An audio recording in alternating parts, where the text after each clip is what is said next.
నేను భూపాలపల్లిలో మీ అందరికి ఒకటే మాట చెప్తా ఉన్నా. నేను ఇవాళ అక్కడ షాయంపేట నుంచి మొదలైతే ఇక్కడ దాకా చాలామంది సోదరులను కలిసినా, చాలామందిని మాట్లాడించినా, చాలామందితోని ఫోటోలు కూడా దిగినా, కొంతమందితోని కొద్దిసేపు ముచ్చట కూడా పెట్టినా.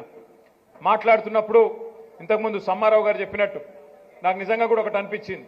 నేను మంత్రిగా ఉన్నప్పుడు వచ్చిన దానికంటే ఇప్పుడే ఎక్కువ జోష్ ఉన్నది, ఎక్కువ ఉత్సాహం ఉన్నది, ఎక్కువ ఆదరణ కూడా కనబడ్డది.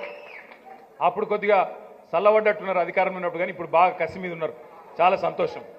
అయితే ఒక తమ్ముడు అడిగిండి నన్ను, అన్నా ఇక్కడ నాయకత్వం విషయంలో మీరు స్పష్టత ఇవ్వాలి అని చెప్పిండు. స్పష్టత విషయంలో నేను మీకు చాలా స్పష్టంగా, మీకు ఏమాత్రం అనుమానం లేకుండా చెప్తా ఉన్నా.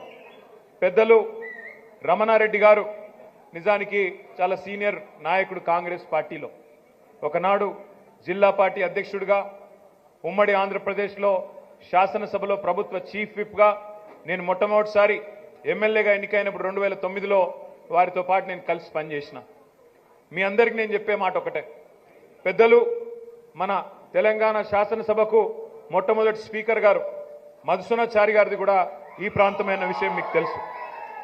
మధుసూనాచారి గారి విషయంలో 2001 నుంచి కేసీఆర్ గారితో ఆయన ఉన్నారు కాబట్టి, ఒక సోదరుడుగా ఉన్నాడు కాబట్టే కేసీఆర్ గారు వారికి మొట్టమొదటిసారి తెలంగాణ శాసనసభ ఏర్పడంగానే ఇటు శాసనసభకు స్పీకర్గా అవకాశం ఇచ్చినారు, అటు చైర్మన్గా మండలిలో కూడా స్వామి గౌడ్ గారికి అవకాశం ఇచ్చి, ఇద్దరు బీసీ బిడ్డలకి పెద్దపీట వేసి ఇటు శాసనసభలో అటు మండలిలో ఇద్దరు పెద్ద మనుషులకు అవకాశం ఇచ్చి వారికి అద్భుతంగా అభివృద్ధి కానీ మిగతా విషయాల్లో కానీ అన్ని రకాలుగా అండగా నిలబడ్డారు. ఆ తర్వాత అనుకోకుండా 2018లో ఆనాడు జరిగిన ఎన్నికల్లో రాష్ట్రంలో మనం అధికారంలోకి వచ్చినా భూపాలపల్లిలో మనం ఓటమి పాలు కావడం జరిగింది. రమణారెడ్డి గారు ఆనాడు కాంగ్రెస్ పార్టీ శాసనసభ్యుడిగా గెలుపొందడం జరిగింది. గెలిచిన తర్వాత ఆనాడున్న పరిస్థితుల్లో రమణారెడ్డి గారిని నేనే ఆహ్వానించిన, వారితో పాటు కొంతమంది మిత్రులను కూడా నేనే ఆహ్వానించిన. ఎందుకంటే ఆనాడున్న పరిస్థితుల్లో మీరు రండి కలిసి పనిచేద్దామని ఆహ్వానిస్తే ఒక్క కండిషన్ కూడా పెట్టలే, నాకు ఫలానాది కావాలని అడగలే.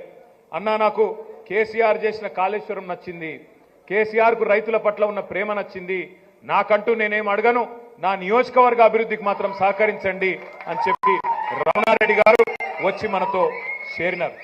చేరిన తర్వాత కూడా మధుసూనాచారి గారికి కేసీఆర్ గారికి ఉన్న అనుబంధం వల్ల మధుసూనాచారి గారిని కూడా కేసీఆర్ గారు ప్రత్యేకంగా పిలిచి వారికి శాసనసభ ఎన్నికల్లో ఓటమి పాలైనా మరొక అవకాశం కూడా ఇచ్చి శాసన మండలికి పంపిన విషయం కూడా మీ అందరికీ తెలుసు. ఆ తర్వాత మన ప్రభుత్వం పోయింది. మన ప్రభుత్వం ఓటమి పాలైన తర్వాత మన పార్టీ 2023 ఎన్నికల్లో ఓడిపోయిన తర్వాత కూడా మనకు 3 ప్రోటోకాల్ పదవులు ఉన్నాయి రాష్ట్రంలో. ఒకటి, కేసీఆర్ గారు శాసనసభలో ప్రతిపక్ష నాయకుడిగా కేసీఆర్ గారు ఉన్నారు. అట్లాగే శాసన మండలిలో ఉపాధ్యక్షులుగా పెద్దలు శ్రీ బండా ప్రకాష్ గారు ఉన్నారు. మూడవది, శాసన మండలిలో ప్రతిపక్ష నాయకుడిగా ఒక కేబినెట్ ర్యాంకులో ఉండే పోస్టు. కేసీఆర్ గారికి ఈ ప్రాంతం మీద మధుసూనాచారి గారి మీద ఉన్న ప్రేమ వల్ల వారిని ప్రతిపక్ష నాయకుడిగా అవకాశం ఇచ్చి వారికి అక్కడే పనిపెట్టినారు. ఇవాళ మధుసూనాచారి గారికి కేసీఆర్ గారు గౌరవం ఇవ్వడమే కాకుండా వారిని ఇక్కడ భూపాలపల్లిలో పొలిటికల్గా ఇబ్బంది అయినా అక్కడ హైదరాబాద్ తీసుకుపోయి ఒకవైపు పార్టీ పనులు చూడండి, మరొక వైపు శాసన మండలిలో వ్యవహారాలు చూడండి అని చెప్పి వారికి అక్కడ బాధ్యత అప్పచెప్పినారు. కాబట్టి స్పష్టత మీ అందరికీ నేను చెప్పేది ఒకటే, ఇక్కడ భూపాలపల్లి నియోజకవర్గంలో రమణారెడ్డి గారి నాయకత్వంలోనే ముందుకు పోతాం. ఇలా కన్ఫ్యూజన్ ఏం లేదు, ఎవరికి కన్ఫ్యూజన్ ఉండాల్సిన అవసరం కూడా లేదు. పార్టీకి అందరు కావాలి, పార్టీకి అందరు కావాలి. పెద్దలు మధుసూనాచారి గారు పెద్దలు మధుసూనాచారి గారు వారంటే మా అందరికీ అపారమైన గౌరవం ఉంది. నాకు, బండ ప్రకాష్ అన్నకు, అక్కకు అందరికి గౌరవం ఉంది. కానీ వారి సేవలు ఎట్లా వినియోగించుకోవాలో కేసీఆర్ గారికి తెలుసు కాబట్టే వారికి అవకాశం ఇచ్చి అక్కడ పెట్టుకున్నాం. అదేవిధంగా రమణారెడ్డి గారికి భూపాలపల్లి నియోజకవర్గ ఇన్ఛార్జిగా పూర్తి స్థాయి బాధ్యతలు అప్పచెప్పి ఈ నియోజకవర్గంలో పార్టీని నడిపించే బాధ్యత వారికి కేసీఆర్ గారే అప్పచెప్పినారు. ఇందులో ఎవరికి కన్ఫ్యూజన్ అవసరం లేదు. రెండో మాట, కొద్దిసేపు బుర్రకరావు గివి చేసి ఆగమైరు, మీరంతా పిచ్చి పిచ్చి చేసి ఆగమైరు. చెప్పేది నా లాగు. నేను ఇంకొక మాట కూడా చెప్తున్నా, ఉంటారు అభిమానులు సహజంగా మధుసూనాచారి గారికి కూడా ఇక్కడ చాలా మంది ఉన్నారు. నేను వారితో కూడా ప్రార్థిస్తా ఉన్నా, ఇంట్లో సాయంత్రం ఏం కూర వండాలి అంటే ఇంట్లో నలుగురు ఉంటే 4 ఆలోచనలు ఉంటాయి. ఒకళ్ళు వంకాయ తింటా అంటారు, ఒకళ్ళు బెండకాయ తింటా అంటారు, ఒకళ్ళు చికెన్ లేదా అంటారు, ఇంకోళ్ళు మటన్ లేదా అంటారు. 4 రకాల ఆలోచనలు ఉంటాయి.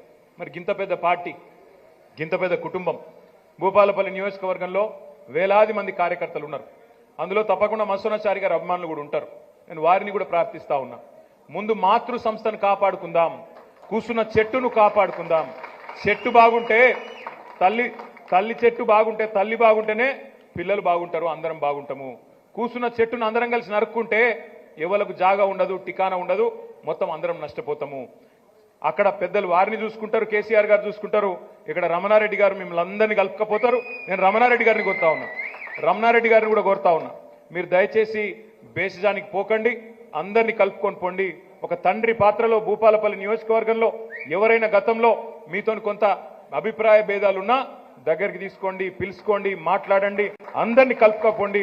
రేపు స్థానిక సంస్థల ఎన్నికల్లో ఎవరు గెలుపు గుర్రం అయితే వీళ్ళ మనిషా వాళ్ళ మనిషా కాదు, తప్పకుండా రాష్ట్ర పార్టీ నుంచి కూడా అబ్జర్వర్లు వస్తారు. వాళ్ళకే అవకాశం ఇచ్చి పార్టీ గెలుపు ముఖ్యంగా పనిచేద్దాం, పార్టీ గెలిచే విధంగా ముందుకు పోదాం.